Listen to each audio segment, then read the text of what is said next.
विषयांसाठी पत्रकार परिषदेचं आयोजन केलेलं आहे। त्याच्यातला एक जो महत्त्वाचा मुद्दा आहे तो महाराष्ट्राच्या इन्व्हेस्टमेंटसाठी अतिशय महत्त्वाचा आहे। गेली 2 वर्ष महाराष्ट्राच्या उद्योग विभागामार्फत जे काही उपक्रम राबवले जातात, जी काही इंडस्ट्री येते, जे काही आम्ही MOU करतो, त्याच्याबद्दल एक अविश्वास पसरवण्याचा प्रयत्न कायमस्वरूपी ह्या 2 वर्षात विरोधकांकडून झालेला आहे। आणि या 2 वर्षामध्ये अनेक वेळा मी सांगितले की कुठचाही प्रकल्प महाराष्ट्रामधनं बाहेर जाण्याचा कधी प्रश्नच उद्भवलेला नाही। उलट केंद्र सरकारची ताकद ही PM टेक्सटाईल पार्क असेल, कोकणात होणारा लेदर पार्क असेल, जो BDP गेला म्हणून सांगितला तो BDP रायगडमध्ये होतोय तो असेल, किंवा 2 वर्षामध्ये झालेली जवळजवळ 5 लाख कोटी रुपयाची इन्व्हेस्टमेंट असेल, याच्यामुळेच महाराष्ट्र राज्य 3 वर्षानंतर सलग 2 वर्ष हे परकीय गुंतवणुकीमध्ये 1 नंबरला आहे। मी आपल्या सगळ्यांच्या वतीनं आणि विशेषतः कोकणाच्या वतीनं नरेंद्र मोदी साहेबांना मनापासून धन्यवाद देईन की काल दिघी पोर्टच्या आजूबाजूचा जो परिसर आहे तो सुमारे 5,000 कोटी रुपये खर्च करून डेव्हलपमेंट करून उद्योग शहर बनवण्याचा जो निर्णय केंद्र शासनाने घेतला आहे, त्याबद्दल कोकणाच्या वतीनं मी मनापासून केंद्र शासनाला धन्यवाद देतो।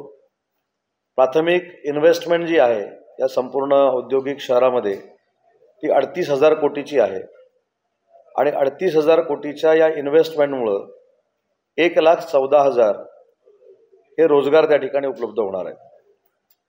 परंतु हे रोजगार उपलब्ध होत असताना हे प्रोजेक्ट बनेपर्यंत जे इनडायरेक्टली रोजगार मिळत असतात त्यांची संख्या देखील हजारामध्ये आहे। आणि केंद्र सरकार राज्य शासनाला उद्योग विभागामार्फत काय देत नाही अशा पद्धतीचा जो नरेटिव्ह, फेक नरेटिव्ह सेट करण्याचा काही लोकांचा प्रयत्न असतो, त्याला पुन्हा एकदा केंद्र शासनानं चपराक लगावलेली आहे। काही लोक विचारतात की केंद्र शासनाच्या बजेटमध्ये काय मिळालं। उद्या आपल्याच कोकणामध्ये पालघर जिल्ह्यात वाढवण बंदराचं भूमिपूजन देशाचे पंतप्रधान आदरणीय नरेंद्र मोदी साहेबांच्या हस्ते होतंय। देशातलं प्रथम क्रमांकाचं हे बंदर होणार आहे। सगळ्यात जास्त खोली असणारं हे बंदर आहे आणि त्याला 76,000 कोटी रुपये केंद्र शासन हे खर्च करत आहे। त्याच्यामुळे याचा परिणाम देखील डायरेक्टली इनडायरेक्टली देशाच्या आर्थिक व्यवस्थेवर होणार आहे। देशाच्या आर्थिक व्यवस्थेमध्ये वाढ होणार आहे। महाराष्ट्राच्या आर्थिक म्हणजे गुंतवणुकीमध्ये वाढ होणार आहे आणि पर्यायानं पालघर असेल, रायगड असेल, रत्नागिरी असेल, सिंधुदुर्ग असेल, या जिल्ह्यातल्या लोकांना देखील रोजगार उपलब्ध करून या सगळ्या प्रोजेक्टमधनं मिळणार आहे। त्याच्यामुळं काल दिघी पोर्टच्या बाबतीमध्ये केंद्र सरकारनं घेतलेला निर्णय हा कोकणाच्या दृष्टीनं अतिशय महत्त्वाचा आहे। कारण दिघी पोर्टपासून नवं होणारे जे इंटरनॅशनल एअरपोर्ट आहे त्याचा अंतर देखील जवळ आहे। आपली रेल्वे कनेक्टिव्हिटी दिघी पोर्टपासून जवळ आहे, समुद्र तर जवळच आहे। आणि म्हणून या प्रोजेक्टमुळे म्हणजे पालघरचं वाढवण बंदर असेल किंवा दिघीचा प्रकल्प असेल, याच्यामुळे आर्थिक उन्नतीचा कायापालट या कोकणामध्ये व्हायला मदत होणार आहे। आणि रत्नागिरी जिल्ह्याच्या दृष्टीनं येत्या 3 ते 4 दिवसामध्ये 10,000 कोटीच्या प्रकल्पाचा MOU करण्याचा निर्णय हा महाराष्ट्राच्या उद्योग विभागाने घेतलेला आहे। आणि नुसता MOU आम्ही करत नाही, तर रत्नागिरी तालुक्यातली 1,000 एकर जागा शेतकऱ्यांच्या संमतीनं त्या प्रकल्पाला देण्याचा निर्णय घेतलेला आहे। येत्या 2 ते 3 दिवसामध्ये किंवा पुढच्या आठवड्यामध्ये या प्रकल्पाची घोषणा होईल, त्याचा MOU होईल आणि 1,000 एकर रत्नागिरी तालुक्यातली जागा आम्ही संबंधित कंपनीला हँडओव्हर करू। त्याच्यामुळे नुसता MOU करत नाही आहोत, तर 10,000 कोटीच्या प्रकल्पाला आपण जागा देखील देतोय। आज नव्यानं जे आपल्याला मेडिकल कॉलेज बांधायचं आहे त्याच्या जागेचं जे पाठीपुढं होतं ते देखील निर्णय घेतला आहे। चंपक मैदान जे 550 एकर जमीन आपल्याकडे आलेली आहे, त्यातली 20 एकर जमीन काल वैद्यकीय शिक्षण विभागाला द्यायचा माझ्या MIDCच्या प्रशासनानं निर्णय घेतला आहे। 200 कोटी रुपयाचं ट्रेनिंग सेंटर टाटाबरोबरचं त्या ठिकाणी होतं आहे, त्याचं देखील शुभारंभ परवा आम्ही केलेला आहे। त्याच्यामुळे रत्नागिरी जिल्ह्यामध्ये ओव्हरऑल उद्योग आणणं आणि उद्योगासाठी शैक्षणिक पात्रता असलेले गुणवंत विद्यार्थी तयार करणं हे मिशन घेऊन आम्ही जे कामाला लागलेलो होतो त्याला आम्हाला यश आलेलं आहे। हेच मला या पत्रकार परिषदेतनं सांगायचं। विरोध ऐकून घ्या, समृद्धी महामार्गाला देखील विरोध झाला। समृद्धी महामार्गाला विरोध करणारे कोण होते याचं देखील आत्मचिंतन महाराष्ट्राच्या जनतेनं केलं पाहिजे, याचा देखील विचार केला पाहिजे. प्रत्येक गोष्टीमध्ये राजकारण करायचं आणि राजकारण करून मतं मिळवायचा हा काही लोकांचा उद्योग झालेला आहे. या समृद्धी महामार्ग होऊ नये म्हणून देखील उबाटाच्या काही लोकांनी प्रयत्न केला, NCPच्या काही लोकांनी प्रयत्न केला आणि काँग्रेसच्या देखील काही लोकांनी प्रयत्न केला, तरी देखील समृद्धी महामार्ग झाला. समृद्धी महामार्ग ही आता मला असं वाटतं की आपल्या महाराष्ट्राची लाईफलाईन बनलेली आहे. प्रचंड चांगल्या पद्धतीची वाहतूक त्या ठिकाणी होते, त्याच्यामुळे उद्योगाला देखील गती मिळालेली आहे. समृद्धी महामार्गावर 11 नोड आम्ही MIDC मार्फत डेव्हलप करतोय. तशाच पद्धतीनं वाढवण बंदर हे देशातलं प्रथम क्रमांकाचं बंदर आहे. त्याची डेव्हलपमेंट झाल्यानंतर लाखो लोकांना रोजगार मिळणार आहे. परंतु कदाचित टेंडरसाठी कदाचित आंदोलन असू शकतं, मला माहीत नाही, कारण हीच पार्श्वभूमी आहे. आता काल छत्रपती शिवाजी महाराजांचा पुतळा जो सिंधुदुर्गामध्ये पडला, त्याचं काही लोकांनी राजकारण करण्याचा प्रयत्न केला. स्वतः मुख्यमंत्र्यांनी सांगितले की छत्रपती शिवाजी महाराजांचा जो पुतळा पडलेला आहे, छत्रपती शिवाजी महाराज हे महाराष्ट्राचं नाही देशाचं आराध्य दैवत आहे आणि त्यांच्यासमोर 100 वेळा माफी मागायला आम्हाला काही कमीपणा वाटत नाही. पण त्याचं राजकारण केल्यानंतर काल तुमच्या लक्षात आलं असेल की टेंडर कोणाला दिलं, टेंडर कोणी घेतलं. काल तिथल्या लोकप्रतिनिधींनी सांगितले की जे टेंडर घेतलेली लोक आहेत ते माझ्या पक्षाचीच आहेत. मग आता आम्ही त्यांच्या विरोधात आंदोलन करायची का? शेवटी हा नीतिमत्तेचा भाग आहे. छत्रपती शिवाजी महाराजांचा पुतळा पडणं हे कोणालाही भूषणावं नाही. म्हणून प्रत्येक ठिकाणी जे राजकारण करतात त्यांना मला एक विनंतीवजा सूचना करायची आहे की निवडणूक आल्यानंतर तुम्ही तुमचं मत मांडा. तुम्ही तुमचा काय फेक नरेटिव्ह सेट करायचा प्रयत्न करता तो करा, पण छत्रपती शिवाजी महाराजांच्या नावावर देखील राजकारण होतं पुतळ्यावर पडलेल्या, हे देखील महाराष्ट्रानं बघितलेलं आहे. आणि काल त्याच्यातनं निष्पन्न झालेलं आहे की ते आजूबाजूचं काम करणारे बाकी कोणी नव्हते, तर उबाठाचे पदाधिकारी होते. आता आम्ही असं म्हणायचं की उबाठाच्या पदाधिकाऱ्यांनी हे असं निकृष्ट काम केलं म्हणून छत्रपती शिवाजी महाराजांचा पुतळा पडला, तर हे देखील राजकारण होईल. पण जनतेला कळलं की जे टाहो पडून आंदोलन करत होते, पुतळा का पडला, त्या परिसराचं कामच या उबाटाच्या कार्यकर्त्यांनी घेतलेलं होतं. म्हणजे आपल्याला असं म्हणायचं आहे का उबाटाच्या कार्यकर्त्यांनी किंवा ठेका घेतलेल्या त्यांच्या लोकांनी निकृष्ट दर्जाचं काम केल्यामुळे पुतळा पडला? मी अजिबात असं वाक्यप्रयोग केलेलं नाही. तिथल्या लोकप्रतिनिधींनी काल जे पत्रकार परिषदेमध्ये फोन इन सांगितलं ते मी सांगितलं की त्यांनी असं सांगितलं की या परिसराचं जे सुशोभीकरण केलेलं होतं याचं टेंडर आमच्या कार्यकर्त्यांना मिळालेलं होतं, ही वस्तुस्थिती आहे. शेतकऱ्यांच्या समोर त्याची काही चर्चा झालेली शेतकरी? नक्कीच चर्चा झालेली आहे. शेतकरी त्या मताशी सहमत आहेत. पण आपण जर मिऱ्याला समोर ठेवून हा प्रश्न विचारला असेल तर ती मिऱ्यामध्ये जागा नाही. एवढंच सांगतो की या प्रोजेक्टमुळं जगाच्या पातळीवर रत्नागिरीचं नाव जाईल. कशाच्या बाबतीत सांगितलं? डिफेन्सच्या बाबतीतला प्रकल्प आहे, मागच्या वेळेस सांगितलं. झालं कोणावर रागवले? एक लक्षात ठेवा, ते भाषण माझं ऐकलं का तुम्ही? काय असतं, चिडलेल्या माणसाचं आणि आक्रमक माणसाचं फक्त आपण ऐकतो. संयमी माणसाबद्दल आपण काही बोलतो आणि त्याचं ऐकत नाही. हा कदाचित दोष असावा तो. त्याच्यामुळे आता मी पण काल निर्णय घेतला की जिथं जाईन तिथं असं बोलायचं की त्याची न्यूजच झाली पाहिजे. त्याच्यामुळे माझं त्याच्यानंतरचं भाषण जर आपण ऐकलं असतं तर तुमच्या लक्षात आलं असतं मी काय सांगितलं. मी असं सांगितलं की 26 जानेवारी, 1 मे आणि 15 ऑगस्ट हे शासनानं डिक्लेअर केलेले झेंडावंदनाचे कार्यक्रम आहेत आणि त्याची वेळ ही फायनल होते. हा ध्वजस्तंभ लोकार्पणाचा कार्यक्रम होता. त्याच्यामुळं माननीय भास्कर जाधव साहेबांचं निमंत्रण पत्रिकेमध्ये नाव देखील होतं. 120 किलोमीटरचा पल्ला गाठून मला चिपळूणमध्ये जायचं होतं आणि त्यांना जो निरोप मिळाला होता तो कदाचित चुकीचा मिळाला होता, म्हणून ते प्रचंड आक्रमक झालेले होते. परंतु त्याला मी सौम्य भाषेमध्ये आणि हे सांगितलं की बाबा याच्यामध्ये नंतर सुधारणा करेन मी. पण माझ्या हे लक्षात आलं की संयमी माणसाकडे थोडंफार दुर्लक्ष होतं आणि आक्रमक माणसाकडे लक्ष वेधतं, जसं तुम्ही आता वेधलंय.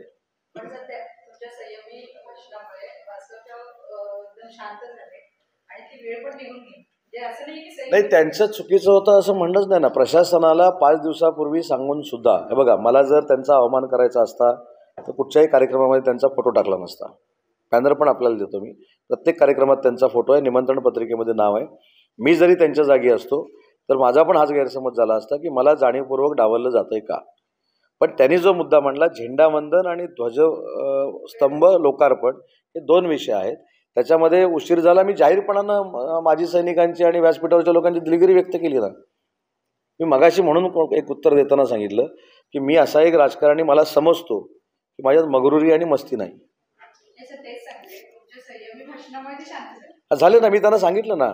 आणि मी हे पण सांगितलं ह्याच्या पुढे खेळला जाताना मी वेळेत जाईल. आणि त्याच्यामध्ये काय, जर एखादी गोष्ट आपल्याकडनं चुकली असेल तर ते कबूल करायला काय फरक पडतो. कदाचित त्याची एक चौकट होईल पण सुधारणा तर होईल.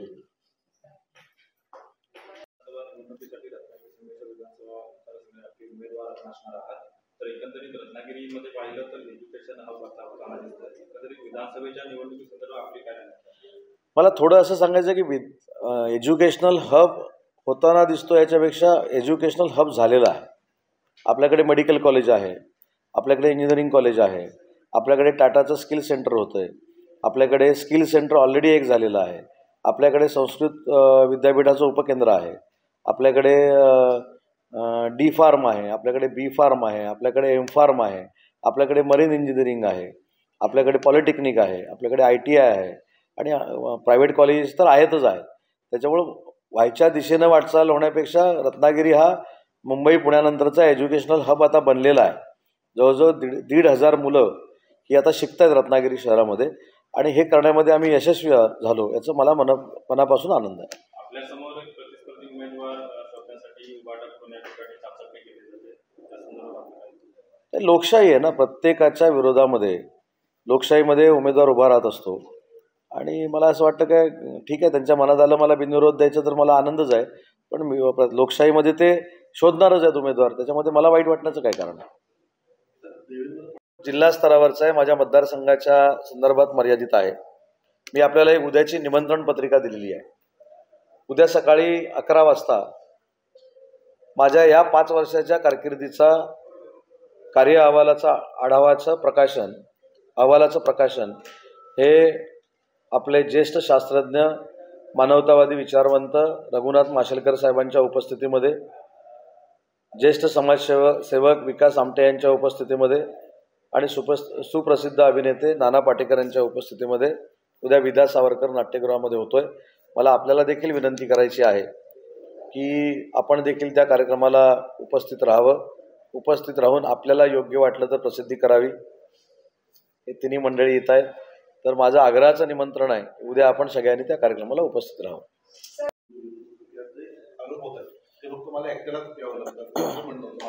नाही, याच्यामध्ये एक महत्त्वाची गोष्ट आपल्याला जाणवत असेल की प्रत्येक ठिकाणी गृहमंत्री म्हणून देवेंद्रजींना टार्गेट करणं ही काही लोकांची फॅशन बनलेली आहे. आणि म्हणून मला असं वाटतं की सगळ्या गोष्टीची शहानिशा जर मुख्यमंत्री आणि दोन्ही उपमुख्यमंत्री एकत्र येऊन करत असतील, पुतळ्याच्या बाबतीमध्ये सर्वात प्रथम उपमुख्यमंत्र्यांनी देखील दिलगिरी व्यक्त केली. त्याच्यावर देवेंद्रजी देखील ही बाब दुर्दैवी असं त्यांनी सांगितलं. मुख्यमंत्र्यांनी देखील दिलगिरी व्यक्त केली. पण त्याच्यावर आता राजकारण किती करणार हा देखील प्रश्न आहे ना. कुठच्या गोष्टीवर किती राजकारण करावं हे देखील विरोधकांनी समजून घेतलं पाहिजे. आणि म्हणून मला असं वाटतं की देवेंद्रजींना प्रत्येक गोष्टीमध्ये टार्गेट करणं हे देखील योग्य आहे असं मला वाटत नाही. सर, तुमच्या पक्षाचे मंत्री नानाजी सावंत यांनी एक विधान केलंय की आम्ही सभेतनं बाहेर पडलो की आम्हाला उलट्या झाल्यासारख्या वाटतात राष्ट्रवादीच्या बाबतीत. मी हे ऐकलं नाही आणि पाहिलं नाही. नाही पण सर, त्याच्यावर राष्ट्रवादी आक्रमक झाली. पण मी ऐकलंच नाही आणि पाहिलं नाही तर कोणी आक्रमक होऊन काय उपयोग. मी ऐकलंच नाही, बघितलं पण नाही. सर, गणेशोत्सव केंद्रामध्ये मांडणी लावून करतात आणि इकडे आंदोलन करतात. मी ऐकलं नाही, पाहिलं नाही. सर, पण सत्तेत राहून काल उपमुख्यमंत्री अजित पवारांनी आंदोलन केलं शिवाजी महाराजांच्या पुतळ्याच्या संदर्भात, मूक आंदोलन.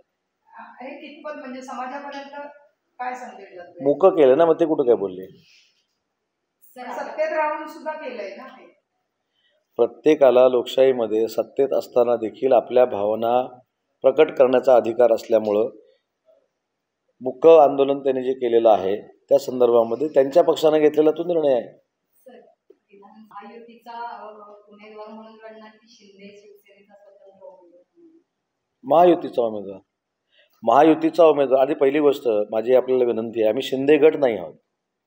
आता राहिला आहे तो शिवसेना उभाट हा गट राहिला आहे. आम्हाला निवडणूक आयोगानं शिवसेना आणि धनुष्यबाण पण दिलेलं आहे आणि या शिवसेनेचे मुख्य नेते एकनाथ शिंदे साहेब आहेत. महायुतीमध्येच शिवसेना पक्षाचा एकनाथ शिंदे साहेबांच्या नेतृत्वाखाली काम करणारा उमेदवार म्हणून मला तिकीट दिलं तर मी लढणार. नाही दिलं तर म्हणजे आपण आपलं नाव आहे आपलं, पण भाजप पण नाही, एवढ्या राजकारणामध्ये मी मस्ती असलेला कार्यकर्ता नाही किंवा मगरुरी असलेला कार्यकर्ता नाही. शिंदे साहेबांनी मला जर एबी फॉर्म दिला, कारण बाकीचे तिकीट मिळाल्याच्याच आविर्भावामध्ये आहेत, मला अजून नाही मिळालंय. मला जर तिकीट मिळालं तर मी लढेन. महायुतीतील सिटिंग MLA ज्या पक्षाचे आहेत त्यांना उमेदवारी देण्याचा प्रस्ताव आहे का? आणि प्रस्ताव असला नसला तरी त्याचा निर्णय एकनाथ शिंदे साहेब घेणार आहेत, आणि एकनाथ शिंदे साहेबांनी तसा जो माझ्या बाबतीत घेतला तर मी नक्की निवडणूक लढणार आहे. विधानसभा मतदारसंघात भाजपने सुरुवात केली आहे उमेदवारी करण्यासाठी आणि तशा प्रकारे प्रयत्न सुरू आहेत. उद्या या तिघांनी मिळून त्यांना तिकीट दिलं तर त्यांचा प्रचार करणार. रिफायनरी विरोधकांशी तुम्ही चर्चा केली, त्याला चांगलं यश आलं पाहिजे. पुढच्या चर्चा होती. रिफायनरीचे जे आंदोलक आहेत त्यांच्या मनामध्ये एक प्रचंड गैरसमज होता की पालकमंत्री म्हणून मी त्यांच्याबरोबर चर्चा करणार नाही, किंवा त्यांच्या काही लोकांनी जे काही माझ्याबद्दल वक्तव्य केलं होतं तो कदाचित माझ्या मनामध्ये राग असेल, अशा पद्धतीच्या त्यांच्या भावना माझ्याबद्दलच्या होत्या. पण ज्यावेळी ते माझ्याबरोबर चर्चेला बसले त्यावेळी त्यांच्या लक्षात आलं की त्यांनी केलेली पहिली मागणी गुन्हे मागे घ्यायची ही ऑलरेडी शासनाने घेतली, आणि तो कागद GR मी त्यांना दिलेला होता. तरी त्यांच्यामध्ये भावना अशी निर्माण झाली की आम्ही बोलू तरी शकतो. आता काही लोक रिफायनरीचं समर्थन करतात, काही लोक विरोध करतात, हे त्यांच्या देखील लक्षात आलेलं आहे. त्याच्यामुळे माझी भूमिका पहिल्या दिवसापासूनची काय होती, जरी सॉईल टेस्टिंग झालेलं असलं तरी तिथल्या शेतकऱ्यांना विश्वासात घेतल्याशिवाय, तिथल्या लोकांना विश्वासात घेतल्याशिवाय आम्ही कोणावरही काही लादणार नाही. ही आमची शासनाची कालची देखील भूमिका आहे, आजची देखील आणि उद्याची देखील आहे. मग त्याच्यासाठी आम्हाला काय करावं लागेल, त्यांच्याशी डायलॉग करावं लागेल, त्यांना समजून सांगावं लागेल, आणि त्याच्यातनं काही निष्पन्न नाही झालं तर आमची भूमिका हीच आहे ना की जर कोणाला ती भूमिका पटलीच नाही तर त्याच्यानंतरचा आपण निर्णय घेऊ ना. पण हे बोलायलाच आमच्या समोर कोण येत नव्हतं, कारण त्यांच्यामध्ये असं बिनवलं जात होतं की उदय सामंत विलनच आहे. पण ज्यावेळी त्यांनी आमची भूमिका ऐकली, किंवा त्या मायनिंगच्या बाबतीतली माझी भूमिका त्यांनी ऐकली, की त्याला मी स्टे दिला, स्थगिती दिली, आणि केंद्र सरकारला सांगितलं की अशा भागांमध्ये मायनिंग नको, एखादा प्रकल्प आणा, पण तो प्रदूषण विरहित आणा, ही त्यांचीच मागणी होती. याचा अर्थ तिथली लोक प्रकल्पाला विरोध सरसकट करतात अशातला भाग नाही. त्यांचं हे देखील म्हणणं आहे की एज्युकेशनल काही इन्स्टिट्यूट असेल तर आणा, ऑटोमोबाईल सेक्टरमधला कारखाना आणा, किंवा डिफेन्समधला कारखाना आणा. आता हळूहळू तिथं कारखानदारी यावी असं त्यांचं पण मत आहे. आणि रिफायनरीच्या बाबतीतले जे काही गैरसमज आहेत ते दूर करण्याचा आम्ही प्रयत्न करू, त्यांच्याशी डायलॉग करू, आणि पुढच्या आठवड्यामध्ये त्यांच्याशी मी चर्चा करणार आहे.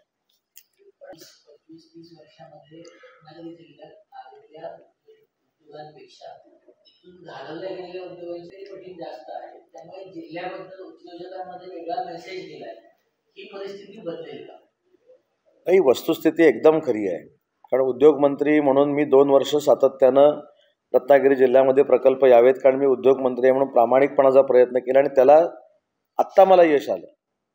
हे ज्यावेळी मी उद्योजकांना सांगितलं की आता नाही आंदोलन होणार, मी त्याला जबाबदार आहे, मी माझं राजकीय सगळं पणाला लावेन, पण तुम्ही या इथल्या लोकांना तुम्ही रोजगार मिळवून द्या, हे ज्यावेळी मी उद्योजकांना सांगितलं त्यावेळी आता उद्योजक इथे या ठिकाणी यायला तयार झालेले आहेत. आणि म्हणूनच ते येताना आपल्याकडे शैक्षणिक देखील सुविधा उपलब्ध असाव्यात. पण मेडिकल कॉलेज असेल, इंजिनिअरिंग कॉलेज असेल, टाटाचं इन्स्टिट्यूट असेल, किंवा स्किल सेंटर असेल, याचं पूर्वनियोजितच आपण सगळं करून ठेवतोय. आणि मला खात्री आहे की येत्या 3 ते 4 दिवसामध्ये मोठ्या प्रकल्पाची घोषणा उद्योजक करतील. आणि नुसती घोषणा होणार नाही तर त्याचा MOU नुसता होणार नाही, तर 1000 एकर जागा देखील आम्ही त्यांना ताबडतोब हँडओव्हर करू.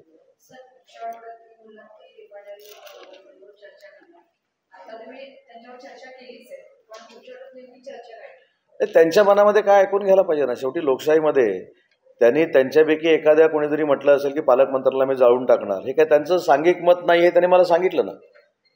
त्यामुळे त्यांचं म्हणणं की डायलॉग करायला आम्ही तयार आहोत, आमच्या काही अडचणी आहेत ते तुम्ही ऐकून घ्या, शासन म्हणून तुम्ही आम्हाला जे काय असेल ते सांगा, त्याच्यातनं काही मार्ग निघेल न निघेला नंतरचा प्रश्न आहे, परंतु निदान डिस्कशन तर सुरू होईल.